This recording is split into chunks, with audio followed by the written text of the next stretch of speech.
Oi, gente, tudo bem? Vou falar para vocês agora como foi o terceiro trimestre da minha gestação. Bem, eu com 6 meses, né, tava com a barriga bastante acentuada já. Algumas pessoas ainda insistiam em dizer que minha barriga era pequena, mas eu achava ela enorme, né? Para mim era a maior barriga do mundo, né? Mas assim, estava bem, né? Aparentava, importante dizer isso, aparentava ter, melhor dizendo, engordado pouco, mas eu já tinha engordado cerca de 7 a 8 quilos, se não me falha a memória, né? Não, um pouquinho mais, eu acho. Eu acho que eu já estava com um pouquinho mais. Eu acho que já estava com uns 9 quilos a mais. Não recordo bem, mas me sentia bem, estava fazendo atividade física. Na época, eu lembro que o nutricionista me tranquilizou, dizendo: Olha, Patrícia, você está bem, você não tem acúmulo de gordura no abdômen, né? Na verdade, eu tava ganhando barriga, né? Então, aí eu me tranquilizei também e eu me sentia bem, né? O importante era isso. Eu continuei fazendo pilates, né?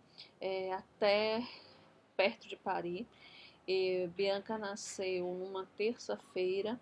Eu fiz atividade até a sexta-feira, né? Não fui fazer na segunda e na terça para meu marido não infartar, né? Porque ele ficava meio tenso, né? Quando tinha que é o Pilates.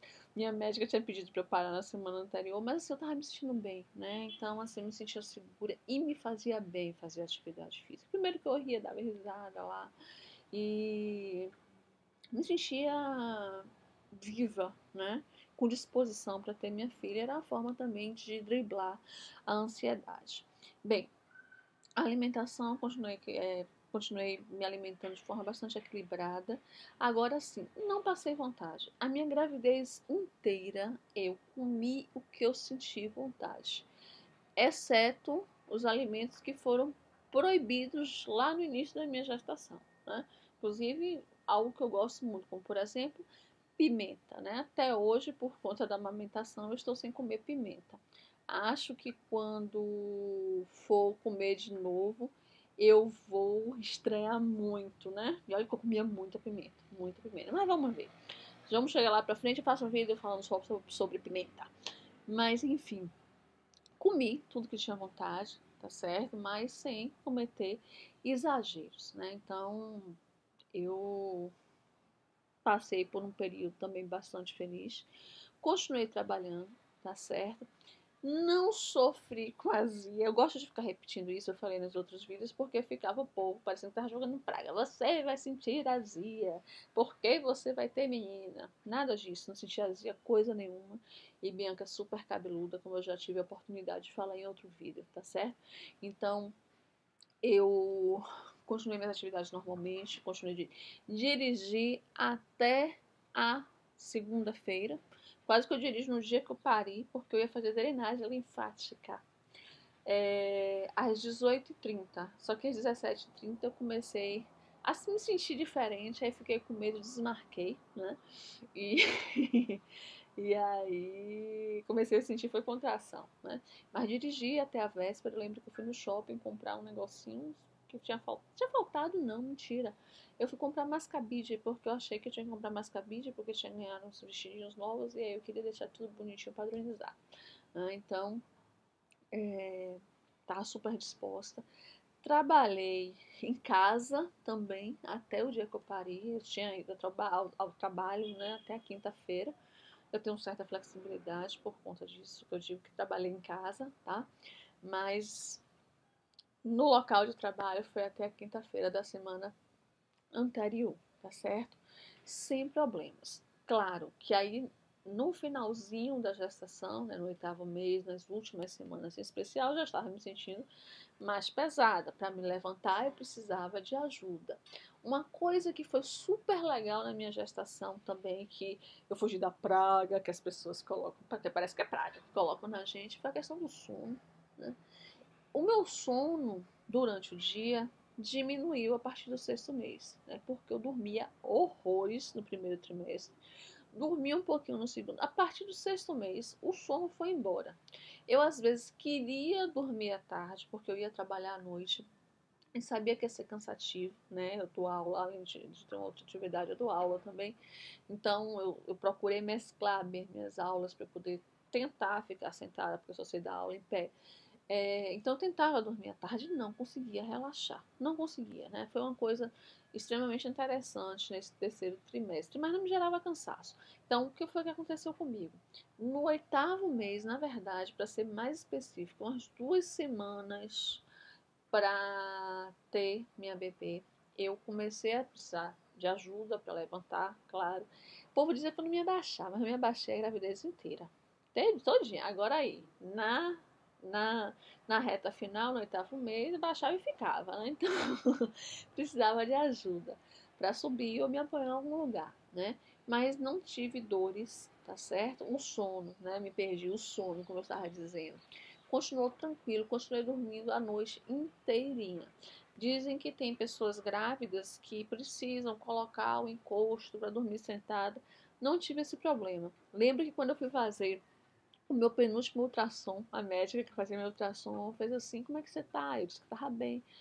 Aí ela disse que essa reta final tem alguns desconfortos, você vai precisar dormir encostada. Eu olhei pra ela, você não tá. Ela virou, você não tá tendo dificuldade pra dormir? Eu disse, de jeito nenhum.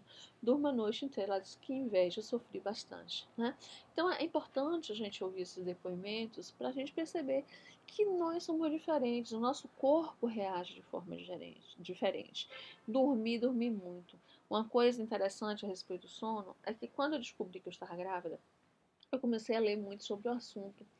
E eu li em um artigo que era legal a gente dormir virada para o lado esquerdo, né? E eu comecei a criar esse hábito. Né? Eu nunca tive problemas para dormir de lado, mas eu dormia de bruços. Então, desde então, mesmo com a barriga ainda imperceptível, que daria para eu dormir de bruços, eu deixei de dormir de bruços. Então, eu dormia de lado. Comecei a dormir do lado esquerdo, mas quando a Bianca começou a crescer, ela me chutava para dormir para o outro lado, então eu dormia do direito ou esquerdo, virava a noite inteira, né? Porque às vezes minha bacia, isso sim incomodava um pouco, ficava dolorida de ficar de um lado só. Então eu levantava para ir ao banheiro e aí virava do outro lado, tá certo? Foi o único desconforto, mas nada que me incapacitasse no outro dia, tá certo? E dormi a noite inteira, inclusive na véspera de parir Bianca, sem problema nenhum. Uma coisa que se tornou intensa, que na verdade eu tive no primeiro trimestre, né? No segundo trimestre, claro que senti mais, e no terceiro principalmente, foi a vontade de fazer xixi de madrugada. Eu sempre ingeri muita água, então eu sempre tive o hábito de acordar no meio da madrugada e ir ao banheiro, uma vez. Quando fiquei grávida, né, no primeiro trimestre, passaram a ser 2 vezes, 3 vezes. No segundo trimestre, a média foi para 4. Na fase final, gente, meu Deus do céu, teve uma noite, sem exagero nenhum, que eu fui no banheiro 6 vezes. Né? Agora sim, como eu não tenho problema para dormir, né, do jeito que eu levantava, eu voltava, virava e dormia, tá certo? Sem problema nenhum. Então, o sono foi bastante tranquilo também, né? Isso foi bom porque me deu muita disposição para o parto. Eu tinha agendado, né, o meu parto por medo de não ter vaga nos hospitais. Tem plano de saúde, mas infelizmente, não sei se isso acontece no país inteiro, infelizmente hoje, mesmo com plano de saúde, você tem poucas garantias, né? Então, quando eu decidi qual hospital que eu iria ter minha filha, minha médica, né, já no período correto, né, no último mês ela agendou o parto, só que a gente tinha um trato, né, que se tivesse a condição de eu parir normal, que isso aconteceria. Então a gente voltou a data do parto já na data que me desse a condição de tentar ter normal, né? Eu não tinha preferência, eu não tinha essa história, tem que ser normal, porque a natureza não. Eu sempre disse desde o início da minha gestação o seguinte: o meu parto vai ser aquele que for melhor para mim e para minha filha. Se for normal, ótimo. Se for o cesariano, também, tá? E eu senti muita tranquilidade de pensar dessa forma, porque a minha médica me dava apoio. Ela me mostrava as vantagens e desvantagens do normal, as vantagens e desvantagens do parto cesárea, inclusive desmistificando muita coisa que dizem, tá? a respeito de recuperação, principalmente. Então, a gente fez o agendamento, né, por medo de não ter vaga. É, e aí, o que é que aconteceu? Minha médica tinha me dito para dar entrada no hospital às 7 da manhã. O meu parto estava agendado para 19h30.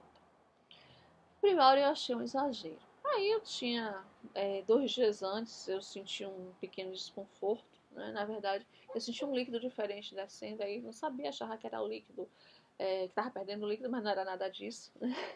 Era o meu tampão que estava descendo, e ele tinha uma característica diferente do que eu já tinha ouvido falar. O meu foi bem clarinho, e aí eu pensei que era o líquido que eu estava perdendo. Aí fui lá na emergência, né, do hospital, que eu iria parir, para ver a situação. Aí tava tudo normal, não teve problema nenhum. Voltei para casa. Como eu tinha ido lá, eu aproveitei e perguntei lá, né, como era o procedimento de internamento. Eu disse que minha médica pediu para eu entrar às 7 horas da manhã, ou seja, com 12 horas e meia de antecedência. Aí, o povo do hospital, de jeito nenhum, basta você chegar com 2 horas de antecedência. Aí eu perguntei à minha médica virou pra mim, pode ficar lá a partir das 7. Aí eu disse assim, o povo disse que eu vou ficar mofando. Ela virou pra mim, você prefere mofar e ter sua vaga garantida ou correr o risco de perder a sua vaga? Porque se chegar alguém numa situação de emergência, vai entrar na sua frente. Eu disse, meu Deus. Aí, né, tentei ser obediente. Na terça-feira que eu ter Bianca, acordei cedo, tal, não fui 7 da manhã não, fui 9. Só que aí o que aconteceu? Esse foi 3 de junho. No hospital tinham sido suspensos todos os partos agendados para aquele dia. Por quê? Porque a UTI neonatal só tinha uma vaga. E aí eles não poderiam colocar, né, os bebês que estavam para nascer em risco. Vai lá que se tivesse alguma emergência. Então todos os partos agendados para aquele dia tinham sido suspensos e o hospital só estava internando quem estava em trabalho de parto. Eu não estava em trabalho de parto. Voltei para casa retalho. E detalhe, eu mantive a calma, né, durante toda a minha gestação. Fui a pessoa mais tranquila do mundo. Se me aborreci foi 2 ou 3 vezes, mas voltei logo ao meu eixo. Quando eu entrei no hospital, antes de saber disso, eu já entrei nervosa, caruara, né, o medinho bateu. Então eu já chorava porque eu ia ter Bianca, né, com medo, na verdade era medo. Quando eu recebi essa notícia, é aí que eu desaguei, né? E aí fiquei super nervosa, voltei para casa, vi que não tinha jeito, conversei com minha médica, ela disse, olha, você vai entrar lá amanhã, eu quero você cedo lá. Eu disse, 5 horas da manhã eu tô lá. Ela disse, ótimo, é isso mesmo, vai bem cedo. E não se preocupe, porque se surgir alguma vaga, eles entram em contato, mas acho difícil acontecer isso hoje. Peguei, voltei para casa, liguei para academia que eu fazia pilates, porque era lá que eu fazia drenagem linfática, perguntando se tinha horário, né, para poder fazer minha última drenagem. Um pouco, menina, você não foi a parede? Disse, desmarcou. Agendei para 18h30. Passei o dia em casa, passei o dia em casa, né, esperando uma ligação, super ansiosa. Tinha me chateado com algumas pessoas próximas da família, fica fazendo pergunta idiota na hora que você tá tensa, né? Assim, sobre o parto que queriam fazer, queriam botar 20 pessoas para assistir, aí eu saí cortando. E aí, resultado, como eu falei mais cedo neste vídeo, eu comecei a sentir um negócio diferente, ou seja, comecei a sentir as contrações. E o negócio foi apertando, entrei em contato com minha médica e pela descrição que eu dei, minha médica vai para lá para o hospital, dá entrada para ver a situação, para fazer uma avaliação se é realmente a contração. Comecei a marcar, vi que eu tinha não sei quantas contrações, não sei quantos minutos. Voltei, cheguei no hospital, fui internada, eu estava em trabalho de parto, sim, né? Então, Bianca realmente nasceu no dia que tinha sido planejado e ela não queria ir para outro dia, não. Então, ela nasceu no dia 3 de junho, só mudou o horário, que ia ser às 19h30, foi às 23h18, né? Me contrariando, porque eu queria que ela nascesse antes, que eu tinha feito uma projeção astral, mas enfim, ela nasceu no dia que ela quis, na hora que ela quis, o parto teve que ser cesáreo, eu não tive dilatação suficiente, né, mas foi super tranquilo, né, na hora eu fiquei calma, né, o nervoso foi antes, acho que eu senti tanta dor antes de parir, que depois se acalmou. Bem, a história do meu parto e da minha gestação foi essa. Beijo grande, se gostou, dá um joinha e não esqueça de assistir outros vídeos. Beijo!